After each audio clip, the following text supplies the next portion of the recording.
Welcome to the latest episode of the Blazing Musket podcast. We are joined this week by Hayden Bird. Hayden Bird is a sports staff writer who mostly covers soccer as much as he's allowed to for Boston.com and the Boston Globe. I'm sure some of you have heard him on his appearances on Revolution Recap as well. He does an outstanding job over there, does a great job covering the Revs and soccer in general.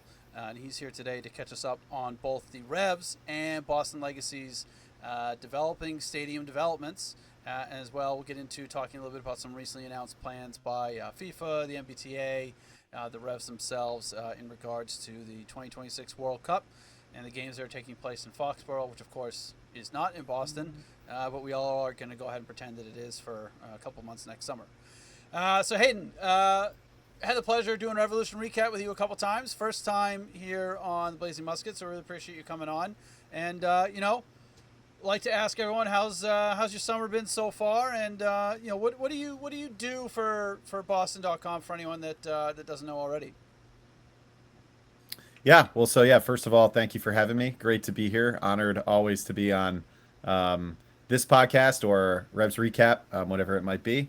And yeah, my summer has been eventful all over the place. I have a car for the first time in years, and so that has transformed my ability to do things, simple tasks like getting groceries, but also covering the Revs and things like that. And like this past weekend, I was in upstate New York with friends doing hiking and boating and whatnot. So unfortunately, I did not actually see the Revs lose to LAFC, but I have since delved back in on that front and caught up on what was a tough loss, it looks like, for them. Yeah, and then as far as my role at Boston.com, I technically am a sports staff writer there, and so I cover kind of anything and everything that is local sports. Obviously, I love soccer. That's always been my favorite sport. We're going to talk about the World Cup, and the World Cup when it was here in 1994. As a kid growing up in Connecticut, that was the first major sports event that I ever saw.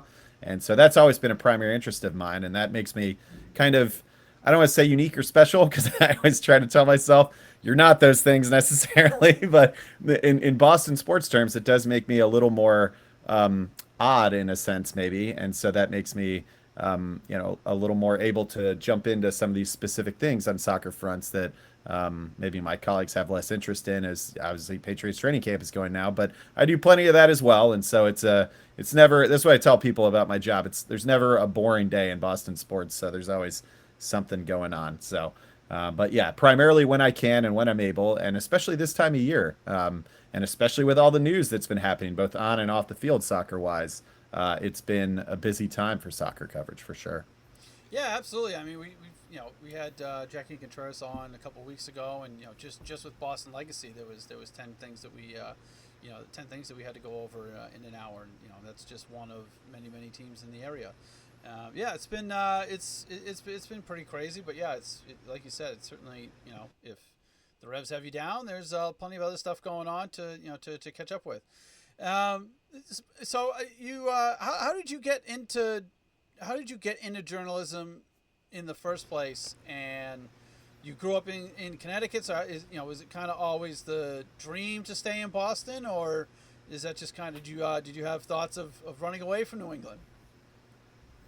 I always have thoughts of running away from New England, if we're being honest, but it has always pulled me back into its orbit, both at a school level, at a professional level. I lived in New York City after graduation for a period of time, and that was super fun, although that was 10 to 12 stages above what I financially should have been doing at that time. And so eventually had to flee the scene there. But no, honestly, it was actually really job opportunities that brought me up here. And that was, it's like, I'm not a very good networker.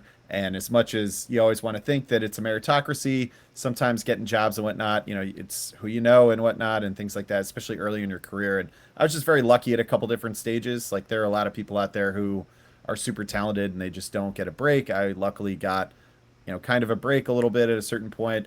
And I, just started, like, I wrote for Bleacher Report actually for the 2010 World Cup as like a thing right after I graduated in '09. Did that for a while, wrote football stuff for them for a while just because that was what they needed. And then eventually, when I moved up to Boston, was still doing some stuff there, got a job at a weekly paper in Medfield, And that was really kind of like a proving grounds for me. Like that was, I didn't go to journalism grad school, but that was kind of it essentially because like I don't know how many people are actually reading that paper, but I learned a lot in that time. And your car is your office and all these other things. You're driving around just covering all kinds of things like sports and but also like I had to do town news in places like Walpole and so you're covering that and like parks and rec meetings on Saturday mornings, which is just totally just intervening, interfere. Yeah, just blowing up my Premier League watch time on Saturday mornings there because I'm out there, covering a fiery Parks and Rec meeting. But that those were fun times. I think back on that part of my career. Obviously, you learn a lot. You make a couple mistakes here and there, but then you move on, and you start to learn the craft a lot. And then I got into Boston media with Bostino, which is a somewhat probably forgotten former tech site of its time that also randomly did sports for a while. And so they had a role for me. And then after that, moved over to Boston.com almost a decade ago now and been there ever since. But yeah, it's been a very circuitous route for me. I think a lot of people go to journalism school and go in that way. I went to a liberal arts school and was a history major, and so I came to this in my own way. And I always tell younger writers and younger journalists now, like there's not one way to do it, especially in 2025. There's a million different ways to get into it, and sometimes it'll come to you in an unorthodox way, kind of, and that was my experience for sure. Yeah, well, we just had Ben Clements on last week, and he is headed off to Syracuse, I think, this weekend to try and pursue a career in sports journalism. So yeah, it's interesting. We have someone at the very beginning, and then we have a grizzled veteran who's made a couple different. So many gray hairs I have now. Well, you said you were at the '94 World Cup. There's you kind of marked yourself out as a certain age there. So yeah, for sure. I have dated myself for sure.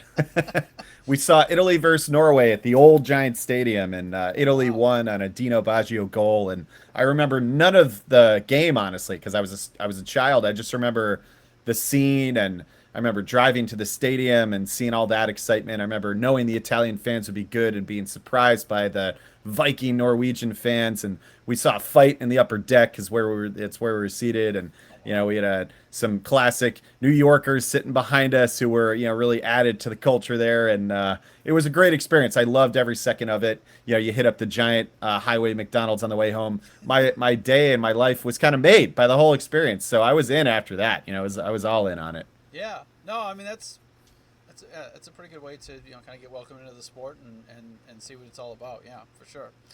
Now there's quite a bit going on here. Let's start off with before we come back to the World Cup. The Boston Legacy, White Stadium. Uh, from what I understand, there's still some sort of movement to stop the construction of the stadium. However, from the footage I've seen, it looks like the stadium has essentially been demolished already. So, like, where are things at now? Like, they can't just stop and do nothing because it's just a big pile of dirt. Well, you'd think that. But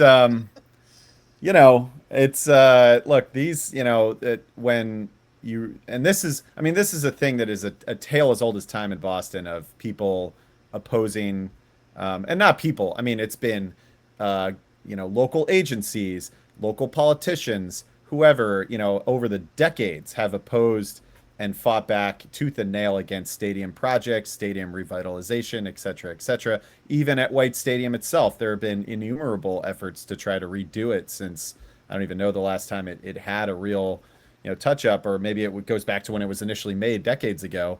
And none of those efforts have ever worked out. And, there are very specific politically entrenched reasons for that. And what we see now with Wade Stadium is that there are people who are certainly fighting against it. And I understand, the merits of that fight in a sense of, there's public money that's going to this project, and at this point, it's still an unknown figure of public money that's going to this project. And so, I saw recently my colleague at the Globe, John Chesto, who is an absolute legend and is just always on this stuff and is so, burrowed in and connected on all this stuff, had a report that Legacy are taking more time to get financing to keep up their half of the bargain there with Boston. And they got an extension on that financing. And so, there are a lot of unanswered questions there that are perfectly valid for people to be asking those, asking about that and trying to get, answers on that, especially from the city of which they are taxpayers. And so I get that. I also understand, though, that this is such a great opportunity and that redeveloping it as a public-private partnership will raise the profile for not just the local women's soccer team, which would be a great thing and I think would fit in so naturally into Boston, but would also be a great opportunity for Boston public school kids to have a world-class facility. I think there is something to that. I don't think that's just political talk. I understand that their access would be diminished because of the team, but I also don't think it would be.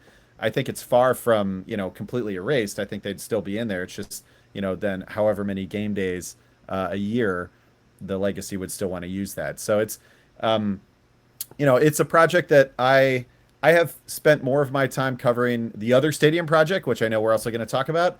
Okay. But I know that those two things, because of the mayoral race, are intrinsically linked in sort of ironic ways. But yeah, that's my understanding is it's far from resolved. They have knocked it down, as you said, and so Yeah, like, presumably they're going to build something there. right. But this being, Boston, and this being, politics, never say never that it might just stay, a dirt area for some period of time. Because, even the opponent's plan I saw the other day, they released, like a sort of hypothetical counter proposal.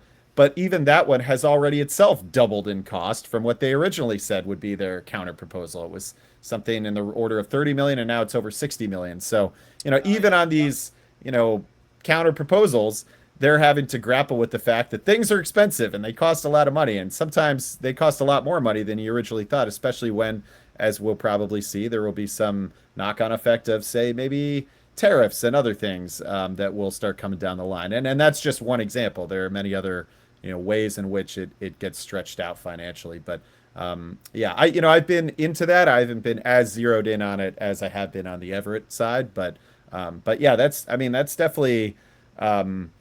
I am still yet to write a piece about how incredibly multiple soccer stadiums, are somehow at the central issue, seemingly, of the Boston mayoral race. If you told me that even 5 years ago, I would have told you were nuts. But somehow this is a thing now. So, kind of here we are. We're right in the middle of it right now. Yeah, I mean, Josh Kraft in particular. I mean, I,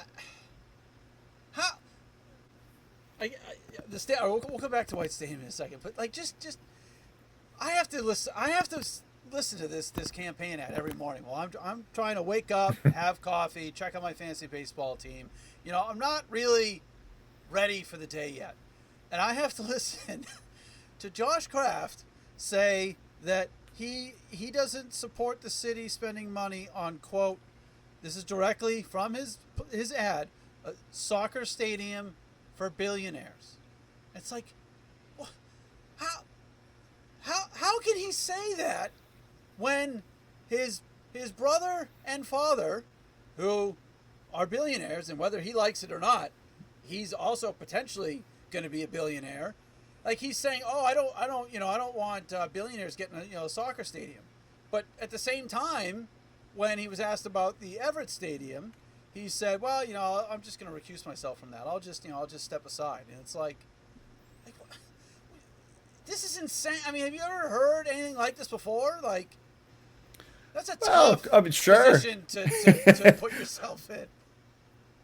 Yeah, I mean, look, and you're right in a sense that it's insane in terms of the blatant and very clear hypocrisy. Yeah. Now, have I seen this before in politics? Blatant hypocrisy? Sure. Of course. I mean, this is especially in Boston, and especially at a national level.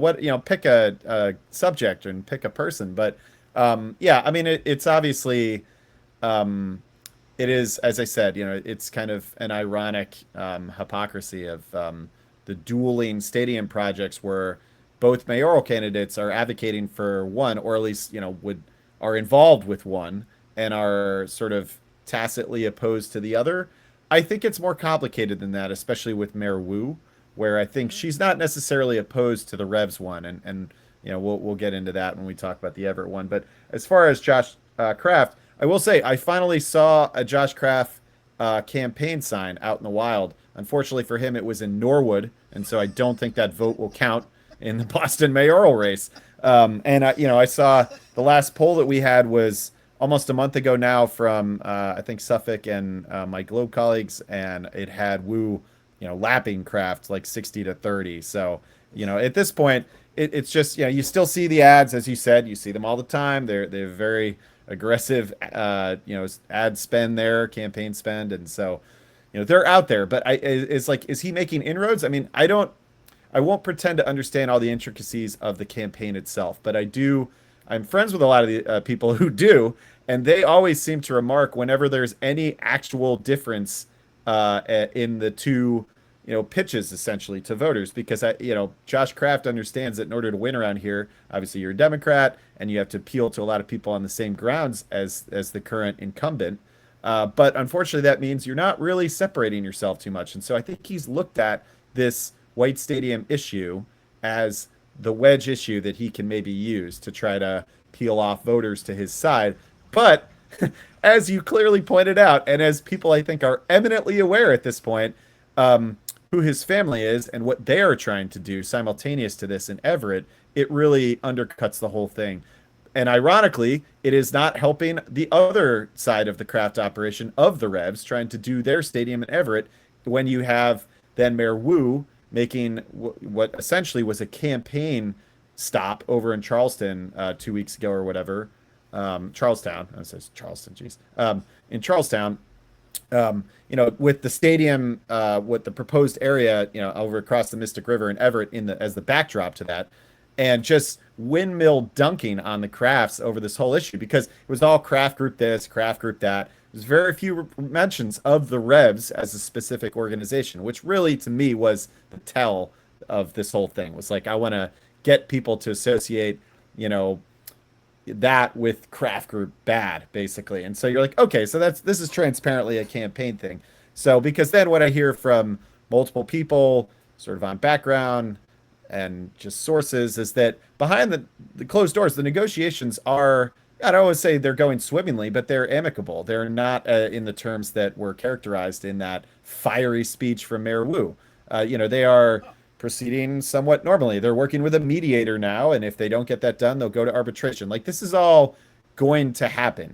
They're going to agree to terms. What Mayor Wu knows is that the Revs have to, and the Crafts have to come to an agreement there. They were mandated by the legislation last fall to reach community agreements with Everett and Boston because Boston does have a little slice of land that is technically across the Mystic River that abuts the stadium property, and also they're going to be heavily impacted however you slice it. So they have to come to agreements, and that's going to be money, and it's just going to be they're haggling over price. It seems like at this point, and Boston wants more. The Crafts don't want to pay more, so they're going to have to meet somewhere in the middle, and this is all just negotiation.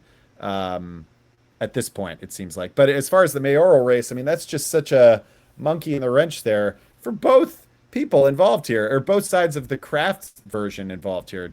Josh Kraft's campaign suffers because of this, because as you said, it's blatant hypocrisy. And on the other side, Robert and Jonathan Kraft's bid to build a stadium suffers because the current administration is going to use that as, as its own tool in, to just further destroy their opponent in the mayoral race, and that just happens to be a guy whose last name is Kraft. Yeah, I mean, it just seems, look, I mean, Josh, he can do whatever he wants, but I mean, it seems kind of like an odd time for him to run for mayor. It's like, hey, why don't you just maybe stay out of the way while we get this stadium deal done, right? And then maybe Mayor Wu will, maybe she'll run for Senate or maybe she'll run for governor. She'll move on. That creates an opening, and you come in, and you can come in as mayor with 2 soccer stadiums done and done and dusted. You can just kind of sit this whole thing out. But what you're kind of doing now is you're kind of screwing this whole thing up. You're saying no, but at the same time saying, well, I can't really get in the way.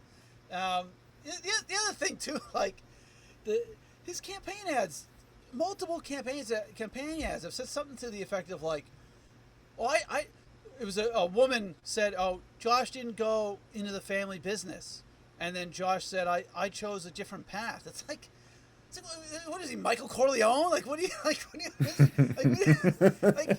It's like almost like he's like, you're making it sound like what the rest of your family does is bad. Like, they own a football team that won the Super Bowl 6 times. Like, it's like, you don't.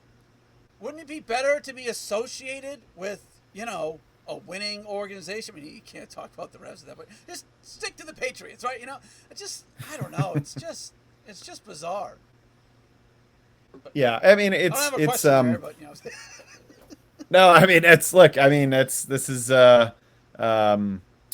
this makes me feel like I'm on Revs recap. No, it's just like let's read your questions. I love those though. Honestly, when people just like write in just to like rant, I'm like I'm with you in the spirit of this. But yeah, no, I mean, I understand it. It's such a weird thing, and it makes me really wonder that the sort of like whisper campaign months ago that I think was looking around for someone kind of in the business community to challenge Mayor Wu, how they ended up on him.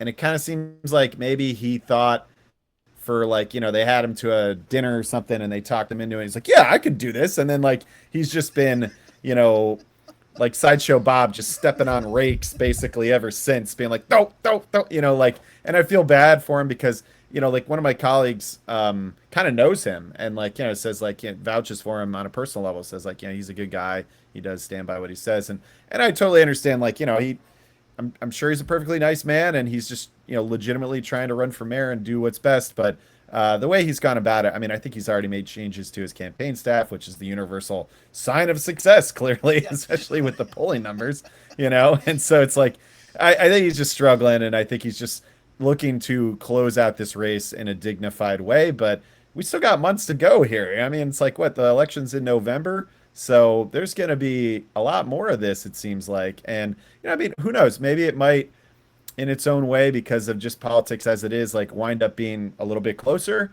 But it doesn't seem like it's trending that way right now. So at this point, it just seems like an unfortunate kind of sideshow from a main Kraft family perspective. But I think that was the thing, is that he was trying to disassociate himself from, who his dad is, who his family is, because whenever you look at like comment sections or anything on anything about this campaign, it's just all people in there being like, rich kid's son, yada, yada, yada. And he was trying to shake that. But that's really hard to shake, especially in a local political race. Yeah. And I mean, he's done like a lot of charitable work too. It's like, so it's not like he's he's not a bad guy, but it's like, I mean, do you really want to even put yourself through running for mayor? Like, it's, it's like you said, it's not like the incumbent is walking away and this is like, hey, we just need someone to just, like, you can just pretty much slide in, no one will get in your way, you'll be the Democratic nominee, like, be kind of a walk in the park. But, and I'm trying to look up actually when the last Boston incumbent to lose was. Google is telling me 1949. I would suggest someone double check that. But I do know it's been decades and decades since a Boston incumbent mayor has lost a race, because it's just everything. And I learned this 10 years ago covering the Boston 2024 Olympic bid, which itself was a fascinating train wreck of proposals, essentially. But it was just, the local politics, like, Marty Walsh led the charge on that. And then in the 11th hour turned around and was like, like sort of Mayor Quimby style. I was never in favor of it. I don't know what you're talking about. And he just got away with it. Like, he just sailed through re-election. He had another scandal that was like the IndyCar Boston thing, which if anyone ever actually paid attention to that was literally a Ponzi scheme that then didn't happen. And he endorsed that, sailed through that one too. Both sports things that I covered of his. And on a personal level, I always liked Marty Walsh. He was always approachable. I asked him about Revs Stadium stuff over 10 years ago, and he was like nominally in favor of it. He was open to answering questions and was transparent in that way. He once admitted on public radio that he didn't actually read the Olympic bid before he pitched it to USOC, which I thought was a bold choice. But it's like he sailed through all that, and I think won re-election by a margin of like he had like 70-something% of the vote or whatever. I mean, local politics is such a hard thing to pierce and to get, to make traction if you're the opposition sometimes. And the incumbent just has the kind of power of city machine politics and what have you, that, all the sort of resources that go along with that behind them. It's really such an uphill battle, and you really kind of need a perfect storm, it seems like, to do that. And we just haven't had that around here in a long time. And I don't think it's, I'm not a political expert, so I'll preface, but it doesn't seem like Wu is going to lose this time. No, I don't. No, I don't. I wouldn't think so. Yeah, it seems like she's in a pretty good situation. And like you said, just to go back to the White Stain thing briefly, she did say at one point, this is several months ago, but she did say on Blue Sky that she actually said, like, I understand people that don't think the public money should be used for this sort of thing. She's like, I I understand why people might think that way, and you know, she's not like attacking people that feel that way. I think her main point was just, look, this is the renovation to this stadium. There's already been, I think, like 3 or 4 proposals. It goes back like 40 years since anything was actually done, and she was basically just like, this is actually the way that we can get this done, and it needs to be done. These like smaller, like you said, these smaller, you know, the 50, 60 million dollar renovation type things have been proposed before, but they never passed, they never got done. And like you said, okay, well, if you try and pass it, you come back 5 years later, well, you get now it's another $20 million, $25 million more than it was the last time. So yeah, it's pretty crazy. And now, of course, the Legacy are going to have to play in Gillette, which obviously that wasn't part of the plan. So you potentially have the Boston Legacy playing in Foxborough while the team in Foxborough is trying to find a way to play closer to Boston. But I mean, based on your following of the Everett situation, I mean, what is, and this is a tough one, but like, I mean, what's a realistic timeline for a game to actually be played in an Everett stadium? I mean, this is all very vague on my part, so I'll just lead with that. I forget exactly because I was at the recent burst of stadium related press conferences like 2 weeks ago or 3 weeks ago, whatever it was, on that Monday.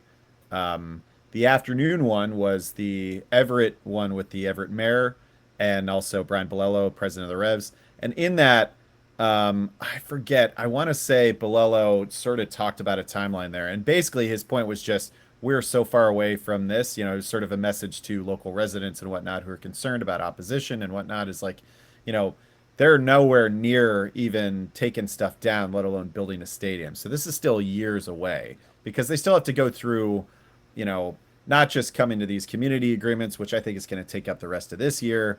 But then if they don't, then they go to arbitration, which then bleeds into 26. And then they have to go through all these other sort of regulatory agencies and examinations and studies and whatnot to sort of go through and determine what they have to do in order to clean up what is, it's a contaminated site, essentially, as a former decommissioned power plant. So they got to go through all that. And that's before they even start building a stadium. So this is, I mean, I don't want to, it's hard to put like a date on it, but I can't see anything before 2030, before that's done, and possibly longer. So, I mean, this is a years long thing that they're in right now. And I think it's, obviously it's worth it if you can make it happen. And the price is ultimately, feasible from a private standpoint for Kraft, because it would look so cool right there, I think, in Everett.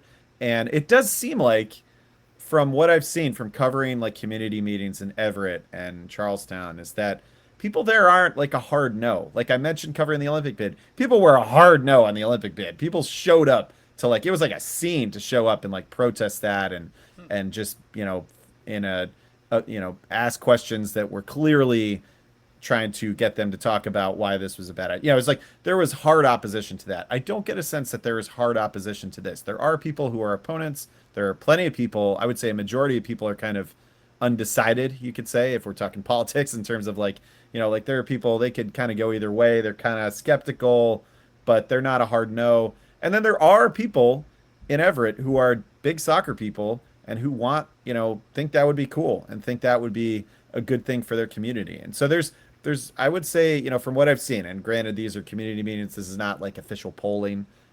These are just people who are interested in the subject. So perhaps it's a little selective in that sense in terms of the representation. But, I don't get the sense that it's like hard opposition. So they could do it. But yeah, it's even in the best scenario, still I would say at least 3 years away. I don't want to speak to official dates, but that's the feeling that I get just looking at, the realistic timelines there. Yeah, I mean, Bilal said, when the legislation passed, they're like, look, this legislation, this just puts us, at like the starting position. Like, it just Hmm. gets us in the blocks, and that's it. We're not even, the opening gun hasn't even gone off yet. We haven't jumped over any the hurdles are all still in front of us. So I think at least they're trying to set expectations. Like, look, it's not like, oh, I think a lot of people just kind of had it made up in their heads that the legislation passed, and it's like, all right, well, get the shovels out, let's start digging and Right. get ourselves on over there. But I mean, do you think that if you look at these two stadiums, White Stadium is in a public park in a neighborhood, with homes, right? It's not easily accessible, so there's obviously going to be a level of disruption to the people that live in the area around that stadium, whereas where the stadium in Everett, is proposed to be, there, that's not a neighborhood. It's not people's house or condos or apartment buildings, right? So, like, do you think maybe that's part of it? It's like, well, look, it's not gonna affect my neighborhood or my commute to work or my it's not like they're not buying up several blocks of existing structures that could be something else. It's like it's a closed power plant. It needs to be cleaned up because it's an environmental hazard, and so it's not like people are spending a lot of time down there anyway, right? Do you think that kind of helps? And there's a casino across the street anyway, so I mean, what's worse than a casino? It does. You're right, and I feel like I've mentioned this to Revs people, and they seem to agree. Is that the site is sort of ironically so bad it's good in a way for them. It's like no one else, It's like, and I know that sounds funny, maybe especially from a Rev standpoint, but it's like it is, like after all these other proposals have failed over the years, it's because yeah, those were in other places where people wanted to do other stuff with them.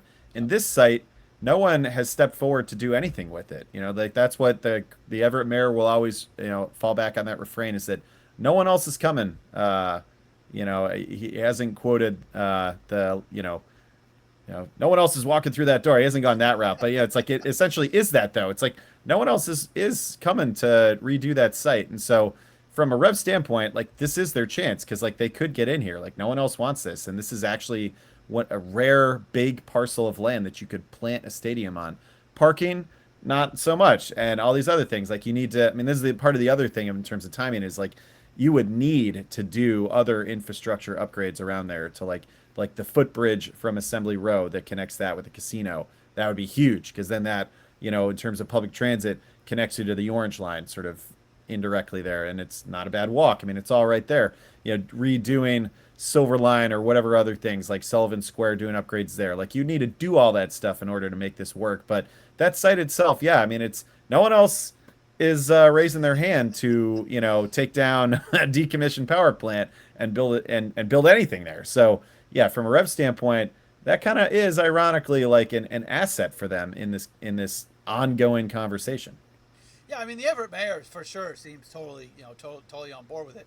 And when you explain it that way, I mean, it kind of makes sense. It's like, well, if these guys don't come in and do this, what do you want us to do, right? We're gonna put another casino there, or like, I mean, I think maybe did they try and do something in the seaport once, and that is that one of the ones that Oh didn't yeah. quite pan out. Like, I mean, I went to the sea. I haven't been in the seaport in 2 years. I went back and it was like there's like 20 more sky buildings than was here last year. It's crazy. A lot of competition down there. Well, I think I'm trying to remember. Maybe it was the Patriots that wanted to build a stadium. It was like a waterfront stadium there in the '90s or something. And with the Revs, it was Wydett Circle, which is close by there, Okay. but not quite there. And then it was also um, South Boston. Like sort of was it the UMass Teachers Union or whatever, like that area over there, sort of on that, peninsula, and that would have looked beautiful on the water also. And hey, I mean, if they had been able to build the Wydette one, that would have been an interesting one too. And look, obviously, any stadium, the Revs will take anywhere. Like that would work out.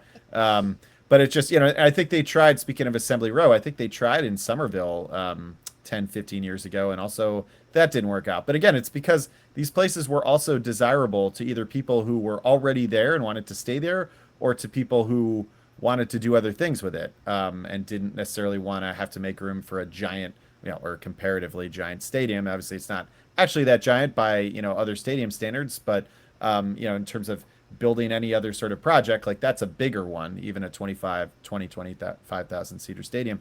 So yeah, I mean the fact that there's just nothing on that site other than a decommissioned power plant, which we have to take down and clean up and spend a lot of money doing that, and then build from scratch. I mean, this is the scenario for them, I think, at this point. I think if this doesn't work out, I don't really know in the foreseeable future where there'd be another opportunity like that. No, it definitely does seem like they're running out of options or space in anything reasonably close to Boston. Because even once you get outside the city, those are all built up suburbs with and I don't think the good people of Newton are going to want a 25,000 stadium What? anywhere. That would make you say that. But it's just there's just not a lot of room. There's not a lot of room for people to live in Yep. eastern Massachusetts. Let alone, like you said, plop down a 25,000 seat stadium that is going to bring, that brings traffic, that brings noise. Well, there's a reason why the Patriots are down in Foxborough, right? I mean, Yeah. it's a behemoth, right? I mean, you got that Patriot Place. It's like a little city unto itself. But yeah. So I don't know. It'll be interesting, but I just think people need to just keep that in mind, right? Like this isn't like a quick, we get the okay to go ahead, and this thing is going to be ready to go, the year after the World Cup or in what remains of this decade. It's interesting for sure. Now the other thing is, speaking of Foxborough, which is not in Boston, is the plans now for the World Cup and how this is all hopefully going to work or are starting to come together. Have you been keeping up at all with, the MBTA made some announcements last week in terms of, I think renovations all the way down at the commuter rail station at Foxborough, which of course, as any longtime Revs fan will tell you, is not in use on the nights that the Revs play. So what is going on with all that preparation? Again, as the rest of the world is going to learn that Foxborough actually is not in the city of Boston. Well, I mean, this is I had to jump in a year ago at a series of conferences that the Globe hosts every year, and host a soccer conference actually. And among the people who were on the panel that I hosted was, and I'm blanking on his name, which is terrible of me, but he's the head of the basically Boston World Cup 2026. And I couldn't resist asking him about it's called Boston, as the venue, but of course that's just FIFA branding. Like, you guys are in Foxborough, and he gave a very official response. But of course everyone knows, that's everyone around here anyway knows that's the reality. But I do wonder how fans of, South Korea or Ghana or I don't know, even Canada, if they were to play here, I assume they'll play all their games in Canada, but even, people who are local maybe are going to really get a full experience in the local transit scene. My hope is that they actually will deliver on their thing. It's like, whatever, 20,000 riders per match, and whatnot. And, they're preparing for it like it's, 7 different Super Bowl type events. I wonder how, especially with the pricing, I wonder how attended some of those sort of early round, those opening round games will necessarily be. I'm not saying they'll be empty, but I do wonder if they'll be like the full football, sold out experience. Obviously, the knockout round games, the 2 of them that they have, I do expect those will be sold out. And depending on who they get in the draw, could change, a lot in terms of, what will be attendance for some of those games because, of course, it's going to be an expanded tournament. So 48 teams, you have a lot more. I don't want to say random teams because they've made it to a World Cup and they're professional soccer players who are on a level that I will never know. But like, you get a lot more teams in there, and so they might not all be like marquee matchups necessarily. And so we'll see. But yeah, I mean, I think like it will create a very interesting dynamic for people here versus maybe other venues in other actual cities. Although, of course, the final will itself be played at MetLife, which is in New Jersey and not actually New York City. So, world fans are going to get a real experience in how Americans like to lie about where their stadiums are actually located. And we'll see, among many other things that they might experience here in the summer, how much they like that. But I think like the MBTA is at the very least, like, they've gotten more in the budget for this and like, they're at least like trying to put their best foot forward. And so I'm going to give them, I don't know why, but I'm going to give them the benefit of the doubt on this and be like, I think like that part of it will hopefully not be the problem. I think it will be, managing people logistically and, their experiences sort of around that might be more of a thing. But yeah, I mean, it's definitely going to create some issues for them. And it will be a very interesting test of consistency because I think they pointed out, they've done special trains and special services like for the Taylor Swift concert or for the Messi games or whatever, but they've never had to really do this consistently over the course of like a month, like a bunch of different times in a row. And so, we'll see how they handle that. And that will be big questions there. Well, TBD on that.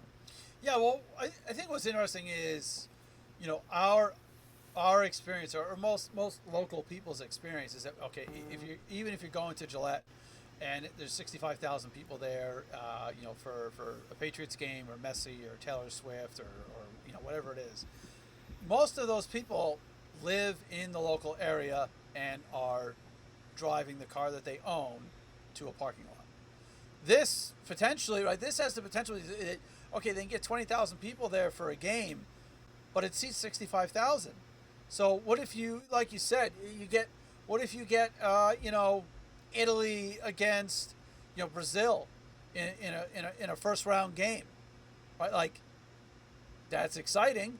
But then the other flip side of that is, you're going to get a lot of people that are going to travel for that game, right? So these people are going to be coming into Boston. The fan zone actually apparently is going to be in Boston as well. But then the stadium is going to be, I know we don't talk in miles, but it's a 40-minute drive. However long it's going to take the commuter rail to get like that. To me, sounds like a real serious challenge. Like there's all the parking in the world, but if you have a lot of people flying in, a lot of tourists, a lot of people coming from outside the U.S., well, they don't have cars, and I mean, God help anyone coming here renting a car and say, oh well, I mean. How hard can it be? Apparently you just jump on this one highway and it's a straight shot all the way down. Well, they're going to get a very good education in the fact that Gillette Stadium does not actually have enough parking for all the cars if it's sold out. I mean, like you go to a Patriots game and you're just as likely to park down the road or in someone's lawn or whatever. And, that's going to be an interesting meeting of culture there in terms of, yeah. Like we were saying, like, and I don't know. I mean, like fans from overseas, like they're perfectly adaptable, especially if they're traveling to go to see their team at a World Cup. I expect in reality, most of them will have no problem and will overcome all of these logistical things. But it's just crazy that they're kind of like just leaving that open to interpretation and just expecting that people will have to overcome that. Because yeah, it's like, I don't know, they've served, it says upwards of 20,000 riders per match. Like, I mean, I assume they'll have a greater capacity maybe if they need to. And so if they do get like a marquee game, like maybe they'll, muster a couple more trains or something. I don't know. But like those questions are still out there. But yeah, like fans are going to drive down and be like, what do you mean I can't actually park in the parking lot for the stadium? Like, what's that about? And we're like, oh, you don't know that? That's just standard Patriot stuff. No, you got to drive up Route 1, kid. Like, good luck. All right, have fun, and like, and just figure it out and just walk your way down. So that'll be, I mean, the whole thing will be a circus because that's just kind of the World Cup innately anyway. This will just be our local version of that circus. This will be the one that we will that we will be commenting on in real time as we've foreseen what is potentially traffic nightmares or whatever. But that's just kind of the FIFA vibe. And obviously, they're not gonna cut any corners on ticket prices or anything. So, yeah, I love the World Cup. I I'm not a fan of FIFA. I think that's probably true for a lot of people. Yeah, yeah, no, absolutely. It is kind of a tough. Yeah, it is such an enjoyable spectacle, and but then there's the whole other side of it that they know it's a spectacle, and they know that there's a lot of money that can be made, and this is their big once every 4 years opportunity to do it. Uh, Now, I don't know if you know already, but like, are you expecting? Will you have an opportunity to cover some or all of these games, given that you are the person there that spends the most time at Gillette Stadium covering the Revs? Well, one would hope. And You've been laying no, the I groundwork. well, I mean, having just talked some trash about FIFA on a podcast, I don't know, man. Maybe they might put me on a list, but I do think I expect I'll have credentials for as many, if not all, of those Gillette games as possible. I know that my um, boss's boss, our editor in chief at Boston.com, has already mentioned the World Cup to me multiple times. Other people at work have already mentioned it to me, and so I can tell like there is obviously an increased level of interest that would not normally exist in soccer or even in a World Cup because of the circumstances that it's happening here and that we're going to have games in sort of our backyard, whatever, 40 minutes down the road in our backyard. And yeah, like they're already in on it. So I'm like, okay, if these sort of regular level people who are not normal soccer fans are already asking me about this, that would seem to imply that we're going to have, in a higher level of interest as site wide in terms of planning. And I already have a ton of thoughts on things I want to do and local angles I want to explore, and so yeah, I hope to be at every single one of those games, both for my own personal joy and interest, but also what I hope will be productive from a work standpoint, just covering really I mean, I want to say once in a lifetime because it was here in '94, but a very rare and awesome sports spectacle. Yeah, well, I mean, look, 1994, feels like a lifetime ago. I was 12, so yeah, it's quite a different life I live now than when I was 12 years old. That's for sure. A little bit. But now, look, is this going to have any? Is this going to have any positive impact on the Revs, or is this just all downside for in terms of not the aftermath of the World Cup, but I mean the logistics. I think we all know logistically it can be a little tough for the Revs as it is, right? They share the stadium with the Patriots. We know that they get bumped sometimes for monster trucks and dirt bikes, right? Like, do you see a very challenging, home schedule logistical nightmare for the Revs in 2026?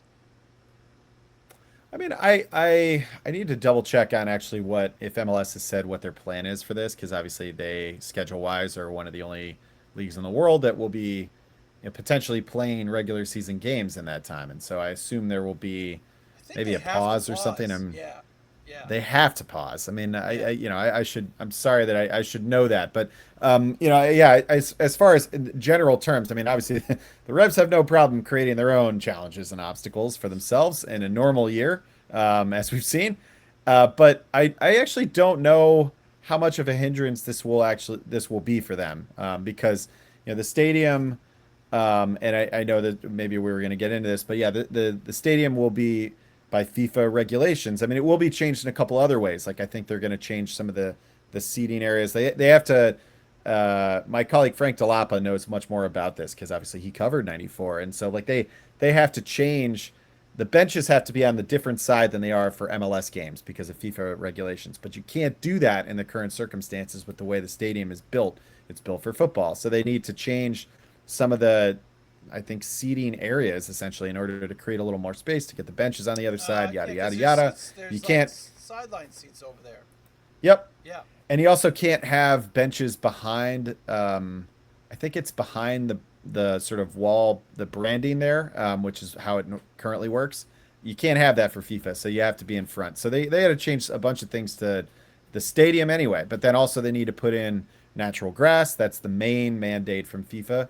And so I asked about this when they first announced it, either a year or two ago, to Revs president Brian Palello, and he said they would install grass. He was alluding to the fact that they would install more, they would make a more significant effort than they have in previous versions for like other international tournaments they've hosted there, when they've installed basically, you just roll out some whatever grass sod or whatever it is. He was trying to say that they were going to do something else, but I don't know how they would do that unless they just converted to grass, which is not what they're doing as far as I know.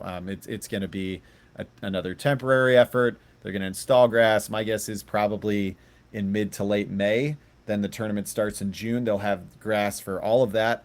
But I also assume that MLS season will be paused for that period of time. And then, we'll resume in mid-July when the tournament ends. But I also think that the grass will probably, other reporters have been on this too, and they will, attest to this, I think. But my understanding is also that it will not be a permanent thing. And so then after the World Cup ends, or after games are done at Gillette in, I think, July 9th is maybe the last one, that they will quickly come in and take that out, because then the Patriots, training camp starts a couple weeks after that, and then they'll be into football. So it'll be a quick turnaround. I think it will just be an imposition in that sense, probably for the league as a whole, if they're going to pause for some period of time. But then again, it's MLS. They pause stuff, seemingly for other reasons. Yeah, and, it's like they have to do that kind of unofficially, at various points for international breaks and what have you. I mean, the Revs once had to wait over 3 weeks as the top seed in the playoffs in 2021. So, this has happened before, and so I assume it will be some version of that again. As far as a hindrance to them, probably no more so than it will be for other teams, even teams that aren't hosting games, because they'd have to pause as well. And then the actual, it's not like the Revs, they don't really practice, I think, at all in the stadium. So, that's not going to impact them on a day-to-day level. It'll just be game days. And game days as they currently exist are played on field turf, which is not what anyone seems to really want. So, I don't know how much more of an imposition it will be than the sort of regular level circumstances that they kind of already deal with to an extent. Yeah, because I could have sworn that that Bilal had said at one of the season ticket member events, that 2026 would be on grass. So maybe it's kind of, they've kind of had to adapt to that a little bit, because that has been, right. I mean, I think you probably watch a lot more international soccer than I do at this point, but that's been an issue before, right? Where it's a temporary grass surface, and it kind of gets like cut up, and there's a coach, usually the losing coach, I'm sure, is a level of dissatisfaction, with the grass. But have you seen this done well, where the temporary surface has been put down, and no one's had any issues with it? I mean, it's not like it's just going to be Gillette Stadium and everywhere else is on grass, because then they just, they wouldn't have come here, right? They're doing this in other locations as well. Yeah, I mean, Gillette has done temporary grass before, and I know it probably wasn't anyone's dream scenario, but I don't remember there being a whole, maybe I'm forgetting something. I don't remember there being specific complaints about it for Copa America and the Centenario in 2016, and other times where maybe they've done that. I think Copa America is the one I'm really thinking of. But, I think it was just kind of, towards the end, it was getting a little, all over the place. But I don't remember it being a major factor in any one of those games, or being any kind of problem. I think if that had been the case, FIFA probably would have taken a much longer look, and maybe it would not have come back here. So I think the Revs have, Gillette, and the team down there has always done a reasonable job with it. It's not what anyone wants, but it's kind of what is the available option for them, given that they don't actually want to go back to natural grass full time. Yeah, I saw at least 2 games at Gillette on grass, and like you said, it didn't really seem to be much of an issue. I saw Peru. I think it was like Peru against Brazil, and then maybe like Brazil, Mexico against Portugal, like a World Cup warm-up, something like that. Yeah, I can't remember. Anyway, I've been there twice when it was full and nobody was speaking English, and it was great. It was Yeah. totally different experience than what's usually I going on was down there. so I was there for actually sorry to interrupt. I was there for that.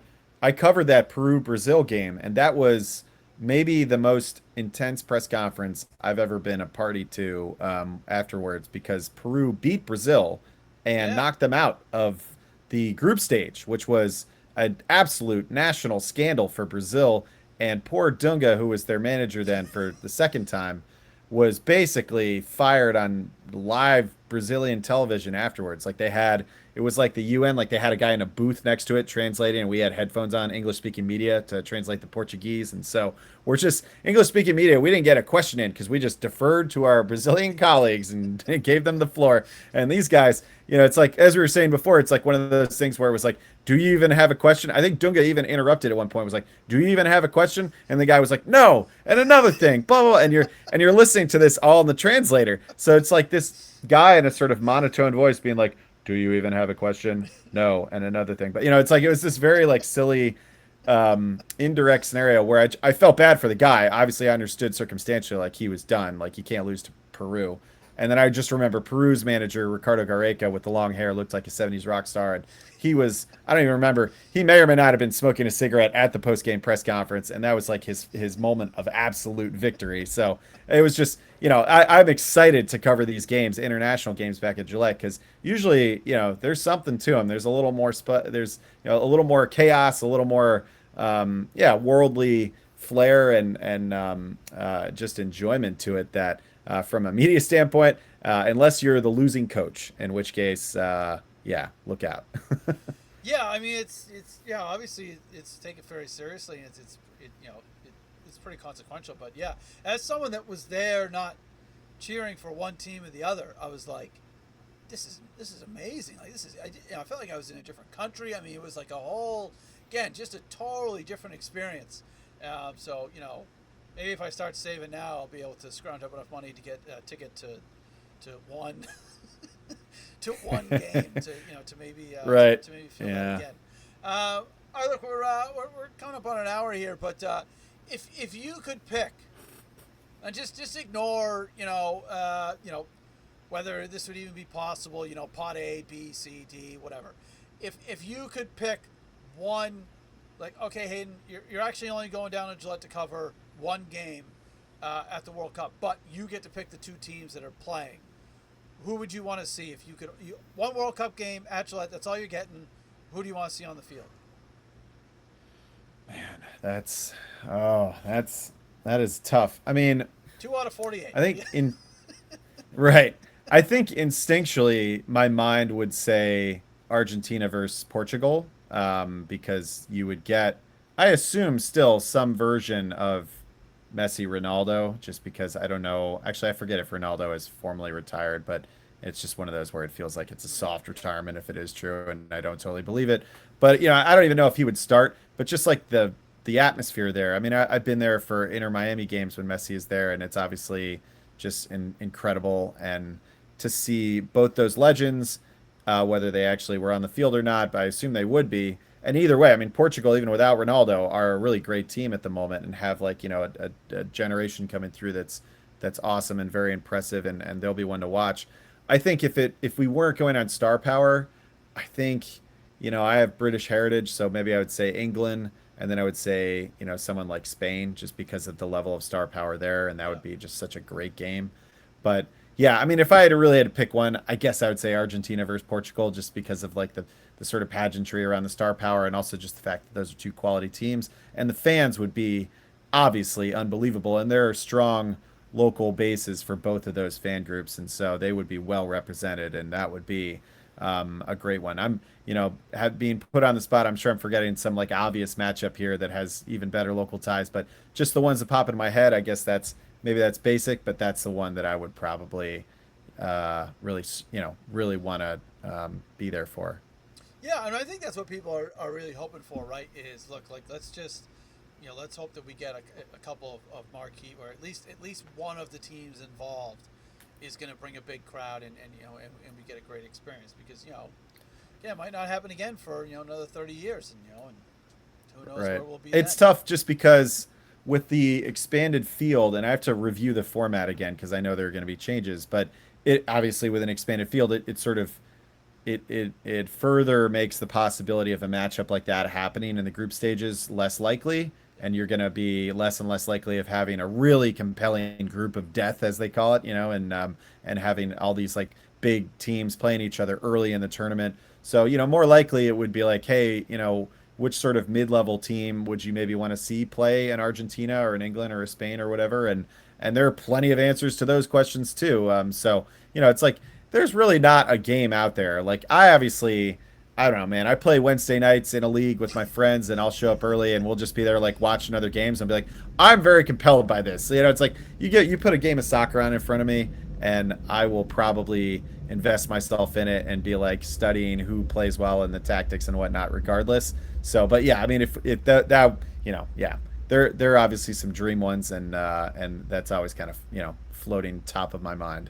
Yeah, no, absolutely. I mean, it'll definitely be interesting when that draw comes out, and see what we're gonna get. And it should be a lot of fun. I just think it's a great experience to have all these people from all around the world, and for you as well, right? Writers from all over the world, and all that good stuff. Yeah, it should be a really good time. Now, all right, now two quick questions here. Before we get to the 2026 World Cup, do you have any hope for the Revs to kind of finish out the season strong?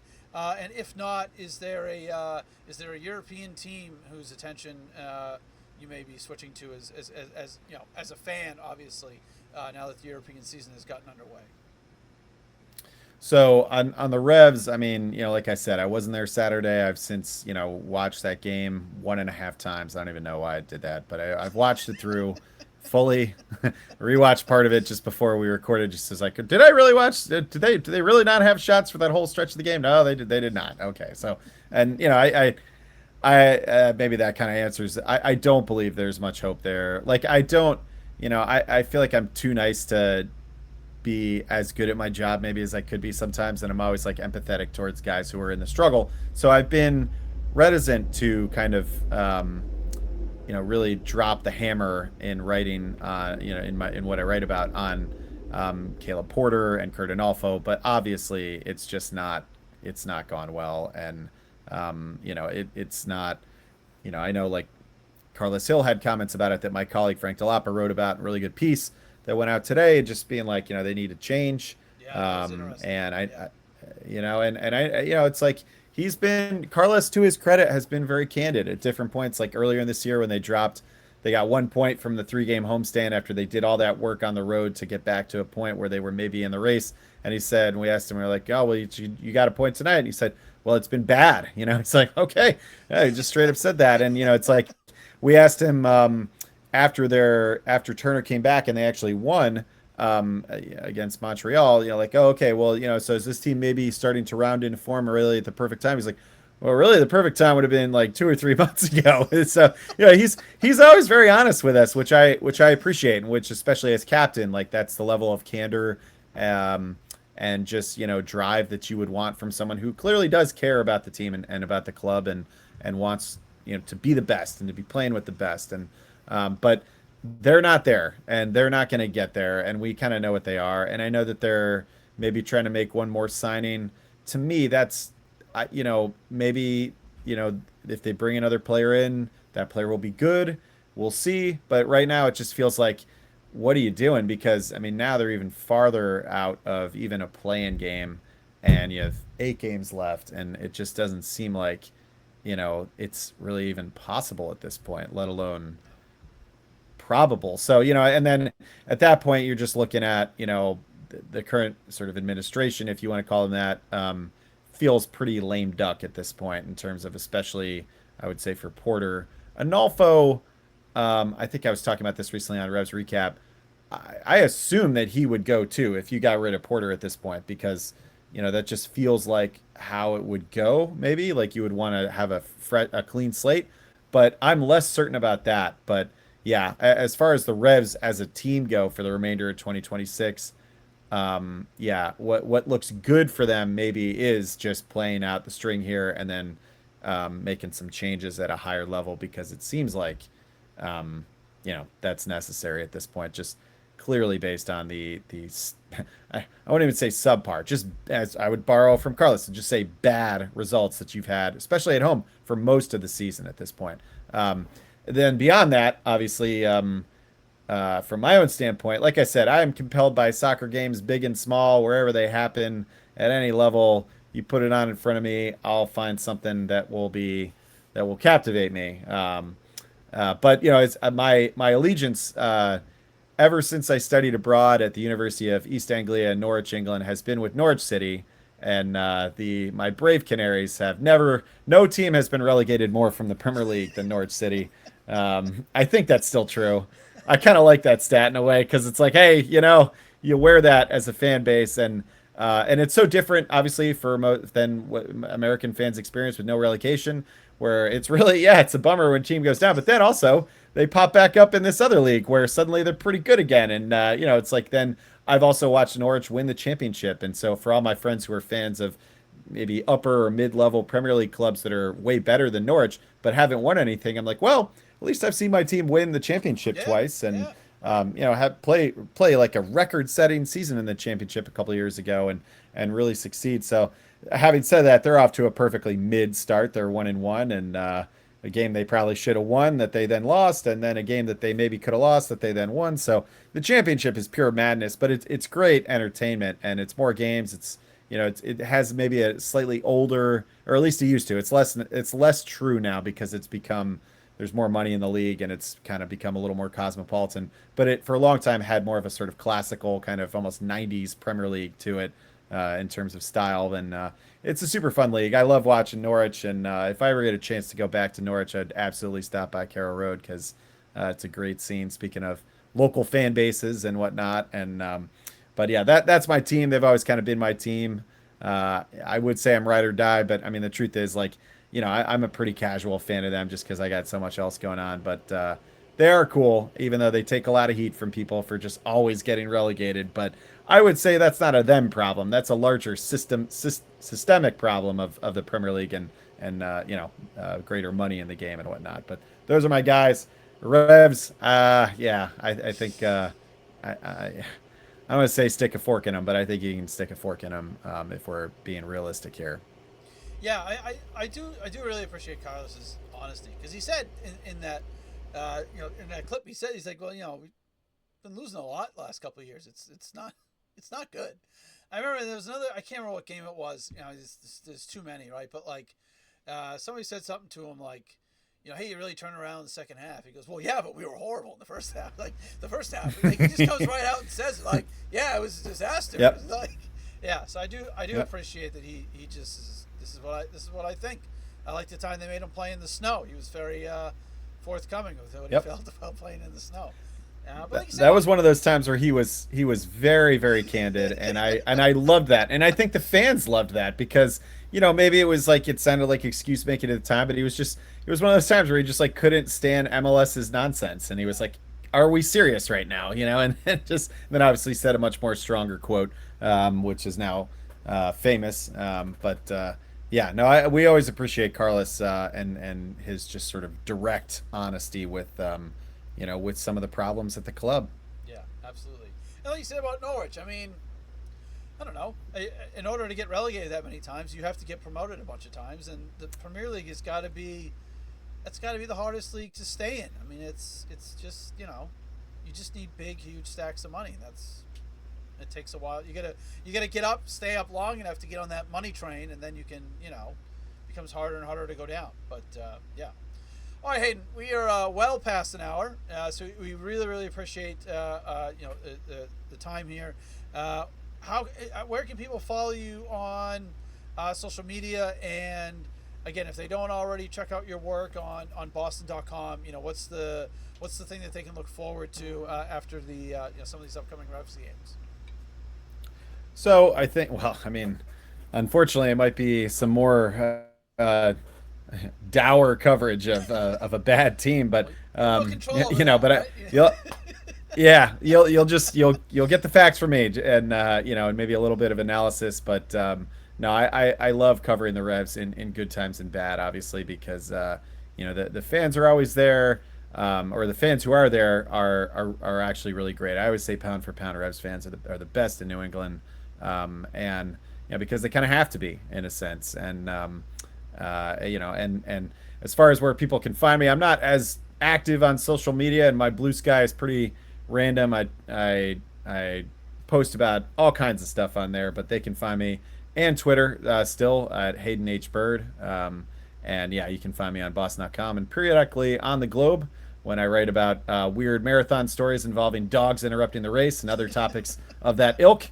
Like I said, man, it's never boring in Boston sports. There's always something going on, and I love I love covering the marathon because of the oddities and the history and whatnot and things like that. And so I love that with other things too. So at some point, I would like to write something a little longer about the stadium stuff. I'm trying to get people to comment on some of that stuff, and they don't always want to do that. So we might be TBD there for a little bit, but that is coming down the line because that is still the ongoing issue, and that's an issue that, like a lot of my favorite things that I like to cover, sort of intersects with sports and local community and bigger planning and just the what happens when those things all converge, and local politics, of course, too, as we were talking about. So that will be an ongoing thing right through the election. So there's plenty to come on that front. So I'm excited for that. Even if the Revs on-field product is not great, there's still plenty to talk about. So I'm psyched for it. So, but thank you for having me on. This is always great.